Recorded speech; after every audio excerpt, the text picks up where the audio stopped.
नमस्कार दोस्तों, स्वागत है आपका आपके अपने YouTube चैनल जीएस जीनियस में। जैसा कि आप स्क्रीन पर देख रहे हैं, India and Pakistan agreed to have temporary ceasefire but violated within 3 hours. कुछ देश जैसे कि सऊदी अरब, यूनाइटेड स्टेट्स, इन दोनों देशों के दबाव में भारत और पाकिस्तान, जो कि पिछले 3 से 4 दिनों से लगभग युद्ध जैसी स्थितियों में उलझे हुए हैं। युद्ध में इसलिए नहीं कह रहा हूं क्योंकि पाकिस्तान ने तो तीसरे दिन ये ऐलान कर दिया कि वी आर इन वार, लेकिन भारत ने अभी तक इसका ऐलान नहीं किया था ऑफिशियली। इसलिए इसे युद्ध नहीं कहेंगे, कॉन्फ्लिक्ट ही कहना ठीक रहेगा।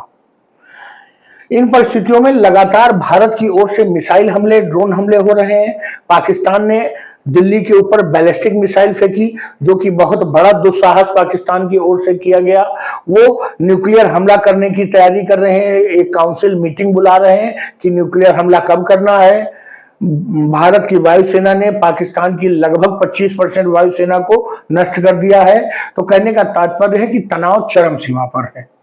इस बीच कुछ विदेशी देशों का जो है दबाव जो है विदेश का, वो भारत पर पड़ता है और भारत ने साफ साफ कह दिया कि हम पाकिस्तान से युद्ध न पहले लड़ रहे थे न अब लड़ रहे हैं। भारत केवल आतंकियों से लड़ना चाहता था और पहलगाम आतंकी हमले का जवाब देना चाहता था। जहां से वो आतंकी आए थे, जहां उनका रिक्रूटमेंट हुआ था, जहां पर वो लॉन्चिंग पैड थे, उनको ध्वस्त करना चाहता था।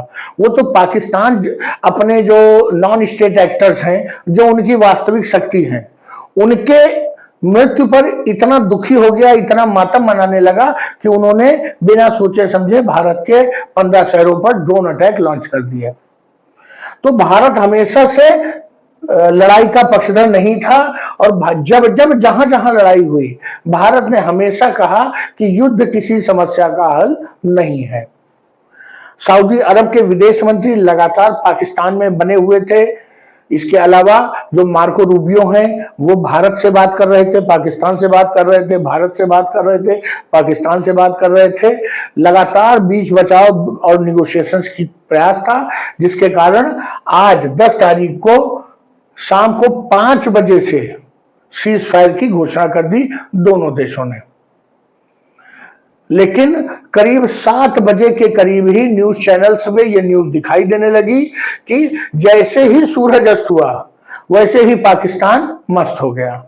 उन्होंने तुरंत जो करीब 6 से 7 के बीच में गुजरात से लेकर श्रीनगर तक कई जगहों पर ड्रोन हमले किए। इसके अलावा सीमा पर लगातार गोलाबारी जारी है और हल्के मीडियम सेल्स जो हैं वो फायर कर रहे हैं, जो कि वहां पे घरों को नुकसान पहुंचा रहे हैं। जो वहां के धार्मिक स्थल हैं, गुरुद्वारे हैं, मंदिर हैं, उनको भी टारगेट किया जा रहा है। तो मित्रों, क्या क्या घटनाक्रम हुए जिससे पहले भारत पाकिस्तान सीज फायर पे सहमत हुए और उसके 2 ही 3 घंटे के बाद पाकिस्तान ने सीज फायर तोड़कर दोबारा भारत पे ड्रोन हमले और जो क्रॉस बॉर्डर जो फायरिंग होती है वो शुरू कर दी। क्या कारण है? पाकिस्तान की इतनी हिम्मत कहां से आ गई कि वो अपने अब्बू अमेरिका की बात ना माने? इन सब चीजों को इस वीडियो में हम समझने की जो है कोशिश करेंगे। लेकिन इससे पहले कि मैं अपना मुख्य वीडियो शुरू करूं, आपसे हमारी रिक्वेस्ट है कि अगर आप हमारे चैनल पर नए हैं तो हमारे चैनल को सब्सक्राइब कर लीजिए। अगर आपने अभी तक हमारे चैनल को सब्सक्राइब कर लिया है तो आपसे एक रिक्वेस्ट है कि अगर आप हमारे थंबनेल और वीडियो ये टाइटल को देखकर आप हमारे वीडियो को देख रहे हैं तो हमारे वीडियो में कुछ देर बने रहिए, तभी आपको पूरे वीडियो का सार समझ में आएगा और तभी आप वीडियो का पूरा मजा ले पाएंगे। लगभग 3 दिन तक जबरदस्त जो है exchange of missiles, exchange of drones Bharat और पाकिस्तान के बीच में हुआ। शुरू कब हुआ था? 7 मई 6 और 7 के बीच में जो रात है उसमें लगभग 1 बजे के करीब भारत ने जो टेरर कैंप्स हैं उन पर हमला किया था। उसके बाद 8 तारीख की रात को पाकिस्तान ने भारत पर हमला किया, 8 तारीख की सुबह भारत ने हमला किया, 9 तारीख को फिर भारत ने पाकिस्तान ने एक दूसरे पर फायर की। लगातार ये चीजें चल रही हैं। कई ड्रोन, कई मिसाइल्स एक दूसरे के क्षेत्रों में गिरे हैं, नुकसान हुआ है। स्ट्रक्चर्स को नुकसान हुआ है, कितने लोग मरे हैं, दोनों में से कोई भी ऑफिशियली डिक्लेयर नहीं कर रहा है। दोनों देशों के एयरक्राफ्ट्स भी डैमेज हुए हैं, गिरे हैं। कोई पाकिस्तान वाले कहते हैं कि हमने राफेल मार गिराया, कभी कहते हैं हमने 5 विमान मारे, कभी भारत कहता है कि उनका आवाक्स गिरा दिया, कभी कहते हैं JF-17, F-16। तो बड़ा ही कंट्रोवर्शियल स्टेटमेंट दोनों देशों के द्वारा दिया जा रहा है। लेकिन जो विदेशी जो मिलिट्री एक्सपर्ट्स हैं, उनका कहना है कि विश्व युद्ध 2 जो सेकेंड वर्ल्ड वॉर था, उसके बाद आज तक फाइटर प्लेन्स की इतनी जबरदस्त डॉग फाइट नहीं हुई थी। 9 तारीख की रात को, 9 और 10 तारीख के बीच में जो रात है, उस दौरान दोनों देशों की ओर से करीब 100 से अधिक फाइटर प्लेन्स जम्मू कश्मीर की सीमा से लेकर के गुजरात तक की सीमा के बीच में आपस में एक दूसरे से उलझे हुए थे और कई मिसाइल्स ने एक दूसरे के प्लेन्स को हिट किया। अब आप समझ सकते हैं कि तनाव किस चरम स्तर पे है। उसके बाद कुछ विदेशी ताकतों ने इसमें इंटरवीन किया और दोनों देश, आप जानते हैं कि दोनों देश विदेशियों से बड़ा घबराते हैं। तो 10 मई 2025 को 5 बजे शाम के बाद से दोनों देशों ने कहा कि हम सीज फायर का पालन करेंगे, किसी पर भी कोई भी हमला नहीं किया जाएगा। जैसे ही ये खबर आई, ये डिसाइड पहले ही हो गया था, 3 साढ़े 3 बजे न्यूज आने लगी थी कि 5 बजे से सीज फायर है। कहने का मतलब है कि 3 से 5 के बीच में जो फायर करना है वो कर लीजिए। भारत में और हो सकता है पाकिस्तान में भी, दोनों जगह पे जो एक खुशी की लहर थी लोगों में, वो फैल गई, क्योंकि लोग जानते हैं कि युद्ध ने आज तक किसी को कुछ दिया नहीं, सिर्फ छीना है। और दोनों देशों के लोग, वहां की पब्लिक, वहां की जनता अब और जो है शहादत देने को तैयार नहीं है। दोनों तरफ खुशी का माहौल था।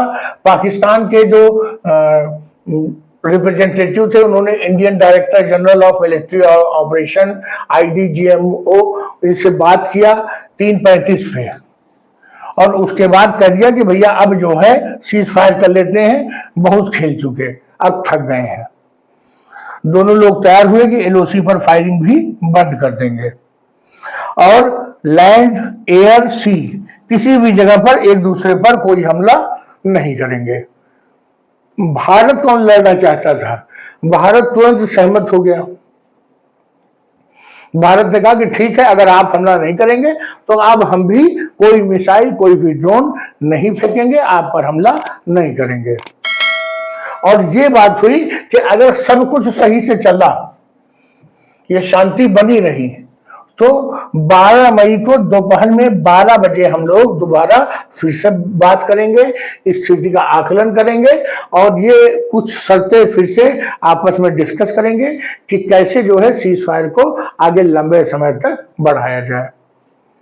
आप सोच रहे होंगे कि पाकिस्तान जैसा देश कैसे घुटनों पर आ गया, क्यों और जो है सीज फायर की गुहार करने लगा। तो आपको बता दूं कि वो इतना अच्छा सुधरा हुआ है नहीं। सऊदी अरब, जो कि पाकिस्तान का मालिक है, पाकिस्तान को जब सिक्कों की जरूरत होती है तो वो सऊदी अरब के सामने कटोरा लेकर के खड़ा होता है और सऊदी अरब कुछ चंद सिक्के उनके कटोरे में डाल देता है, जिससे कुछ दिन उनका जीवन चलता है और उसके बाद अपने कपड़े वपड़े फाड़ करके फिर से वो सऊदी अरब के सामने खड़े हो जाते हैं। इसके अलावा US, जिसने कई वर्षों तक पाकिस्तान को अपने पालतू कुत्ते की तरह पाला पोसा है, इन दोनों देशों ने हस्तक्षेप किया, भारत पर दबाव डाला और पाकिस्तान से कहा कि तुमने जो करना था कर लिया, अपनी हालत देख लो और शांति से सीज फायर की शर्तें मान लो। उस समय तो मना नहीं कर पाया पाकिस्तान और सहमत हो गया। US और सऊदी के कहने पर उसने भारत से बात किया और सीज फायर लागू हो गया। जो प्रेसिडेंट हैं अमेरिका के डोनाल्ड ट्रंप, उन्होंने इस बात पर खुशी जाहिर की और कहा कि उनके प्रयासों से भारत और पाकिस्तान ने इमीडिएट सीज फायर लागू कर दिया है।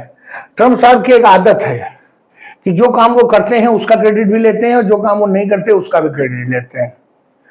जैसे ही वो प्रेसिडेंट चुने गए थे, उन्होंने पहले घोषणा कर दी थी कि हम रूस यूक्रेन में सीज फायर कराएंगे।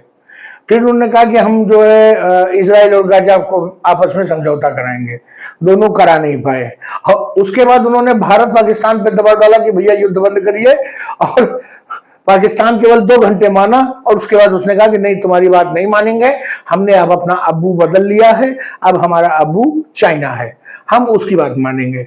और उसने भारत पर दोबारा ड्रोन हमले कर दिए। तो ट्रंप साहब की जो रही सही इज्जत थी वो भी चली गई। यूएस के जो सेक्रेटरी हैं Marco Rubio, secretary of the state, उन्होंने भारत के एक्सटर्नल अफेयर्स के जो मंत्री हैं एस जयशंकर जी, उनसे बात किया। पाकिस्तान के जो फॉरेन मिनिस्टर हैं इशाक, उनसे बात किया। पाकिस्तान आर्मी के चीफ असीम मुनीर से बात किया। तो भैया ये स्थितियां थी। लगातार यूएस और सऊदी प्रयास कर रहे थे और एक रास्ता, एक उम्मीद दिख रही थी, लेकिन वो शांति ज्यादा देर टिक नहीं पाई। क्योंकि अगर पाकिस्तान का विनाश 2025 में लिखा है, तो आप मान के चलिए कि चाहे अमेरिका, चाहे रूस, चाहे पूरी दुनिया चाहे ले, पाकिस्तान एक ऐसा देश है जो अपना विनाश करवा कर ही रहेगा। तो चलिए मित्रों, सीज फायर और फिर नो सीज फायर, इसके ऊपर मैंने अपना वीडियो आपके समक्ष विश्लेषण प्रस्तुत किया। अगर आपको हमारा विश्लेषण अच्छा लगा हो, पसंद आया हो, तो वीडियो को लाइक करिए, चैनल को सब्सक्राइब करिए। धन्यवाद।